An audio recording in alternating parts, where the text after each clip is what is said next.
राजस्थान में एक कहावत है कि सिर साँटे रुख रहे तो सस्तो जान।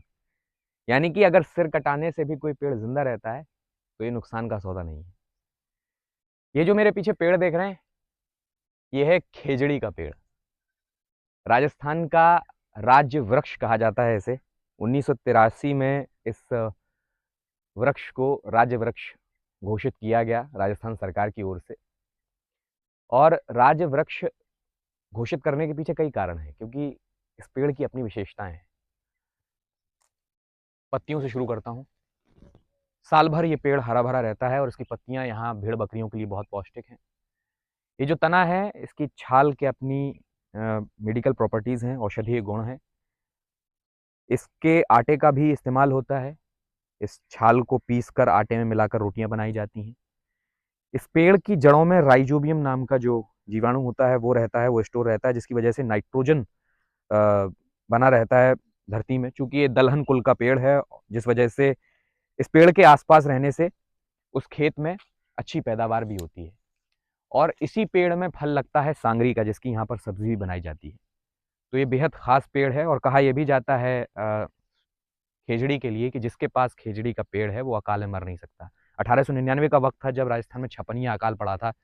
और कहा जाता है कि जिस जिसके पास खेजड़ी का पेड़ था वो बच गया, क्योंकि उनके पास जो बकरियां थीं उनको खिलाने के लिए पत्तियां थीं। इस छाल के आटे का इस्तेमाल उन्होंने खाने के लिए कर लिया और जो सांगरी थी उसकी सब्जी बना ली। तो ये सारी चीजें हैं, क्योंकि ये पेड़ राजस्थान की ऐसी गंभीर परिस्थितियों में भी जिंदा रह सकता है जिसका आप अंदाजा भी नहीं लगा सकते। चाहे जितनी ठंड पड़े, चाहे जितनी गर्मी पड़े, ये पेड़ हमेशा हरा भरा रहता है। और यही वजह है कि इस पेड़ को राज्य वृक्ष कहा जाता है। यहाँ रेगिस्तान का कल्प वृक्ष कहा जाता है और लोग इसकी पूजा करते हैं।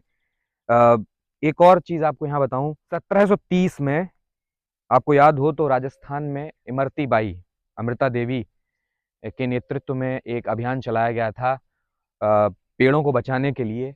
वो इसी पेड़ को बचाने के लिए, इनको ना काटा जाए, इसका अभियान चला था।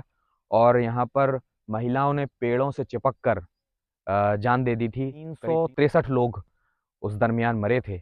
और कहा जाता है कि 1970 में जो सुंदरलाल बहुगुणा के नेतृत्व में चिपको आंदोलन उत्तराखंड में शुरू हुआ था, वो इसी आंदोलन से जो इमरती बाई ने शुरू किया था राजस्थान के भीतर पेड़ों को बचाने के लिए, इसी से प्रेरित था।